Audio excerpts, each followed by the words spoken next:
Satu baru pertama. Yang kedua perlu perjuangan. Jadi Pak Lurah, Pak PPN, Bapak Kiai perlu berjuang untuk menyemarakkan kelahiran Nabi besar Muhammad Sallallahu. Kalau dulu Nabi lahir itu ditunggu-tunggu. Nabi kelahirannya ditunggu-tunggu. Ditunggu bangsa Yahudi, ditunggu bangsa Nasrani, ditunggu oleh bangsa-bangsa Majusi. Mereka berharap Nabi lahir dari bangsa mereka. Ternyata begitu lahir Nabi Muhammad bukan dari bangsa mereka, malah lahir dari bangsa Arab. Di mana lahirnya? Nabi lahir di mana? Nabi lahir di bangsa Arab. Ditunggu-tunggu Nabi Muhammad lahir dari bangsa Arab. Bukannya senang lahir dari bangsa Arab, mulai Yahudi bikin ulah.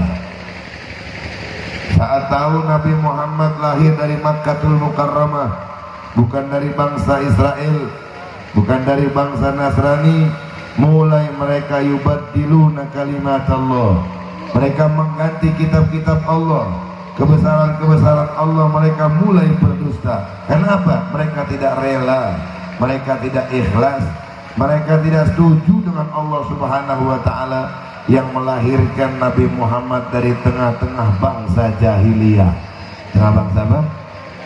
Jahiliyah. Jahiliyah itu bukannya bahlul, bukannya nggak bisa nulis, bukan nggak bisa baca, bukan. Jahiliyah itu tiap hari bunuh anak perempuan.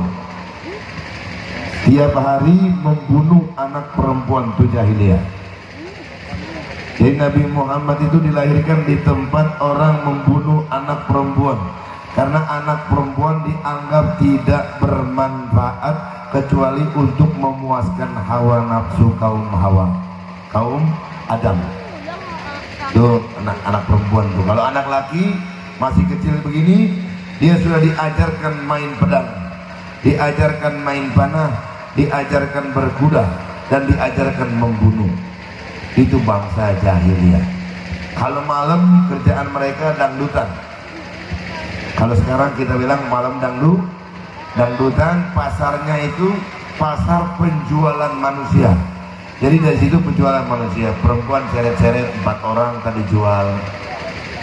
Itu namanya jahiliyah, ya. Makanya orang Yahudi tidak terima Nabi Muhammad lahir, orang Yahudi dan bangsa-bangsa lain tidak terima karena Nabi dilahirkan di tempat orang jahili. Begitu Nabi agak besar sedikit, Nabi menerima berbagai macam ancaman pembunuhan. Agak besar sedikit, ini banyak orang-orang yang kesro dan tentang cerita Nabi. Jadi cerita Nabi dikumpulkan di dalam satu bentuk majlis. Ini tidak mungkin. Jadi nanti Ustadz Hasanuddin seharusnya di Ponpes ini lebih mengedepankan cerita-cerita Rasulullah Sallallahu Alaihi Wasallam kepada anak-anak kita. Dari masa Nabi kecil, Nabi beranjak agak mulai dewasa, fase kenabian, fase kerasulan, baru fase-fase yang lainnya. Jadi banyak sekali fase Nabi Muhammad Sallallahu Alaihi Wasallam. Nabi Muhammad masih kecil sama seperti mereka, main kelereng, main sama anak-anak kecil. Nabi Muhammad main bola, Nabi Muhammad main takar. Sama Nabi Muhammad dengan mereka main. Bahkan Nabi Muhammad itu anak deso. Lahir di kota, agak besar di desa. Makanya para hadirin, agak besar sedikit. Kenapa orang Yahudi tidak senang lahirnya? Karena orang Yahudi tahu dia khataman nabiyyin, dia penutup para nabi, dia sayyidul mursalin, pimpinannya para rasul, dan dia akan menerima pelengkap kitab-kitab mereka, suratul Fatihah dan suratul Yasin. Dia tidak terima karena semua nabi dan rasul turun di bangsa mereka. Tapi di Indonesia beda, terutama di Bongkok apa bungkuk? bahasa Indonesia, bongkok bahasa Betawi sama berarti ya, bungkuk. Dibungkuk tadi cucunya datang, rame, polisi ada 41 orang, TNI sudah siap di depan, Panser siap di depan. Di rumah tadi sudah disiapkan makan oleh ibu-ibu, ada daging iga, ada nasi kebuli, disambut dengan baik, dicium tangannya, dipoto-foto sama perempuan. Masya Allah, Habib datang, Habib papet. Ya Pak ya, disambut dengan baik di Indonesia, padahal orang punggung ini belum pernah bertemu dengan Nabi besar Muhammad. Lalu ala Nabi Muhammad. Emang adik pernah lihat Rasul? Terus menjelang muka Rasul kayak peripen. Tidak bisa pada bantet. Kata nung banten orang pun bisa boleh. Orang punggung ini bangun sekolah, madrasah, mengajarkan pendidikan pada anak, cinta kepada Rasulullah SAW, tapi belum pernah lihat Nabi besar Muhammad SAW. Itulah salah satu nikmat umat Islam. Diberikan di dalam hatinya ada kecintaan kepada Nabinya Muhammad. Itulah umat Islam. Jika mendengar nama Nabinya, rasanya senang dalam hidupnya, rasanya hilang penyakit hatinya pergi, penyakit dendamnya pergi, penyakit irinya pergi, rasa permusuhannya pergi. Di sini ada orang Jawa, ada orang Lampung, ada orang Batak, ada orang setengah Banten, setengah Cirebon, setengah lagi India itu belakang, setengah Arab, setengah India, setengah Jawa, setengah semua, nggak ada yang penting. Tidak mungkin berkumpul di tempat ini, tidak mungkin menjadi satu, tidak mungkin bisa bercengkrama bersama, kecuali semuanya disatukan Allah dengan kalimat asyhadu an la ilaha illallah wa asyhadu anna muhammadar. Nggak ada cerita kalau nabinya orang Jawa, nggak ada, nabinya orang Arab, nggak ada, nabinya umat Islam, nabinya kulit putih, nabinya kulit hitam, nabinya irung pesek, nabinya hidung mancung, sama nabinya Muhammad Sallallahu. Kecuali minta Nabi Sugiarto, boleh cari Nabi Sugiarto.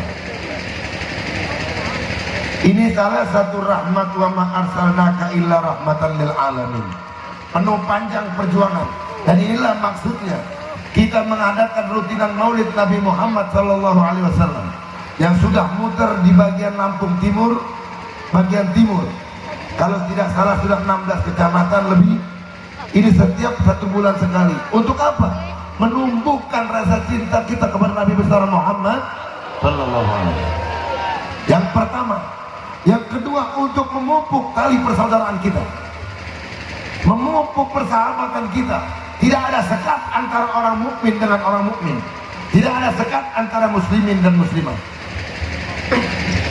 Karena dia kaya, dia umatnya Nabi tersayang, tidak ada. Karena dia Habib, dia umat tersayang, tidak ada.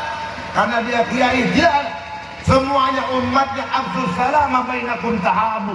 Sebarluaskan salam di antara kalian, kalian akan kekali sayang, kata Rasulullah Sallallahu Alaihi Wasallam. Modalnya umat Islam cuma assalamualaikum warahmatullahi wabarakatuh. Hadirin yang dimuliakan Allah Subhanahu wa taala, visi. Oleh karena itu saya harapkan di tempat ini, di kampung ini, para tokoh-tokohnya giat mengajak anak-anaknya untuk cinta kepada Nabi besar Muhammad Sallallahu Alaihi Wasallam. Terutama orang-orang tuanya harus mencontohkan bagaimana sifat-sifatnya Nabi besar Muhammad Sallallahu Alaihi Wasallam, kelakuan Nabi Muhammad Sallallahu Alaihi Wasallam sesuai cita-citanya. Majlis Nurul Mahdar di Maulid Sibtudurar menjadikan sang bumi Ruwajurai adalah bumi bersalawat kepada Nabi besar Muhammad Sallallahu Alaihi Wasallam.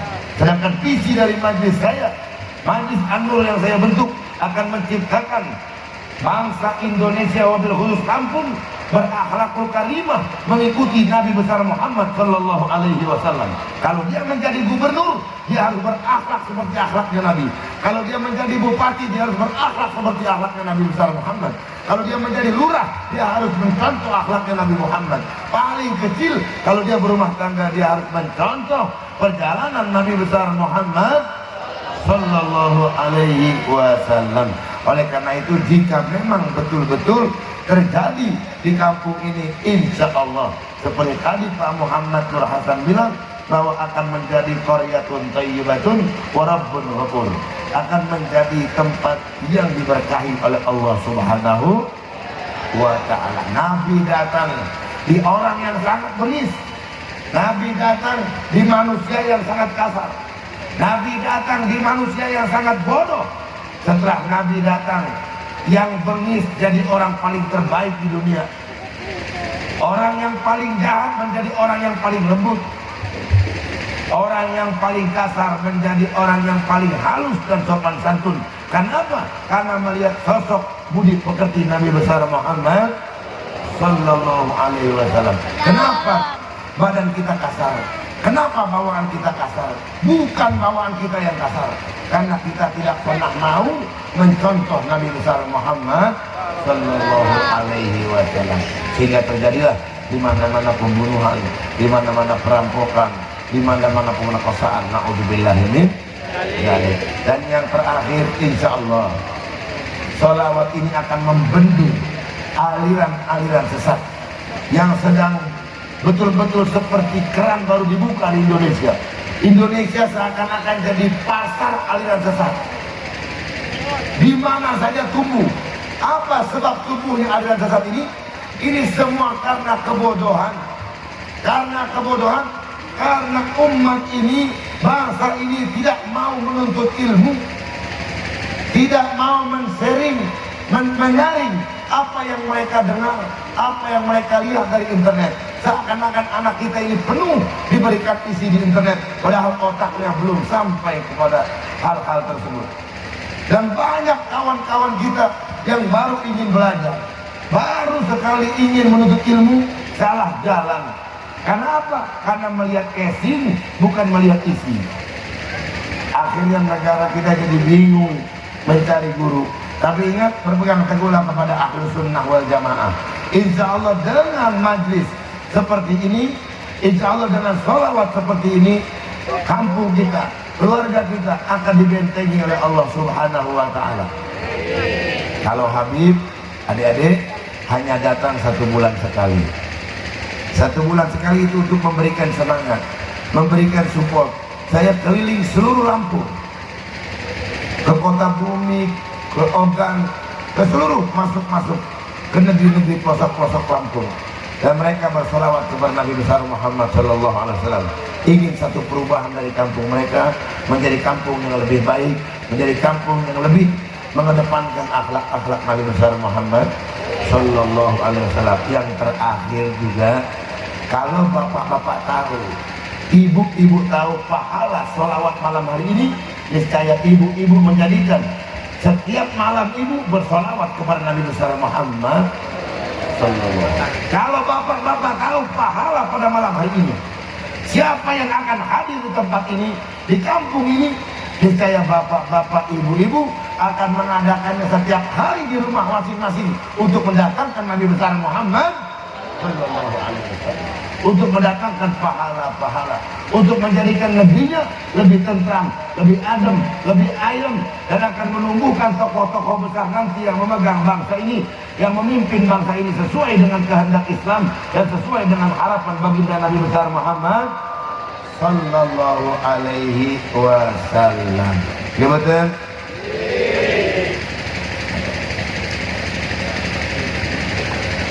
Yuk.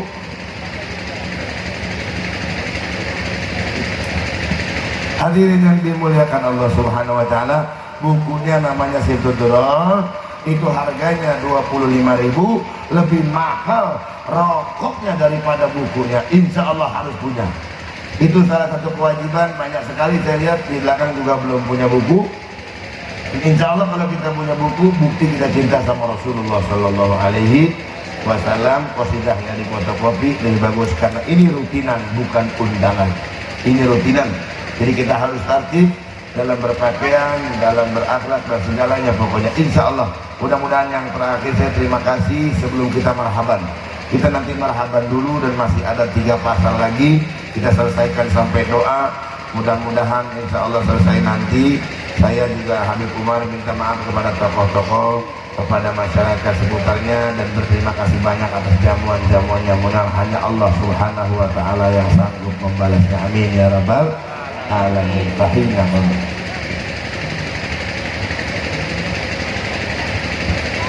Allahumma salli wa sallim wa barik ala